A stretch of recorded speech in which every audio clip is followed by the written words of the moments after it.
Hello everyone, welcome back to our channel. In today's video, I'm gonna show you how to delete your OkCupid account. It's a very simple and easy process, and I'm gonna guide you through how to do it. Let's get started. First of all, on your phone, launch the OkCupid dating app. Once you are in the app, make sure that you are logged in with your account. After you are logged in, you'll see this kind of interface. Now, in order to delete your account, you need to go to your profile settings. This is the home page of the app. And at the bottom right corner, you can see the profile icon. Tap on it. Once you're in your profile page, here you can see the settings option. Tap on it. Now you're in the settings page. In order to delete your account, here you can see disable your account option. You need to select this option. You can tap on next. Before deleting your account, this app will ask you the reason for leaving. So you can give your reason over here. And after that, you can tap on next.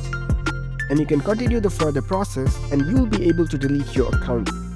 So that's it. That's how you can easily delete your OkCupid account. If you found this video helpful, don't forget to give this video a thumbs up and subscribe to our channel for more tech tips. Thank you for watching.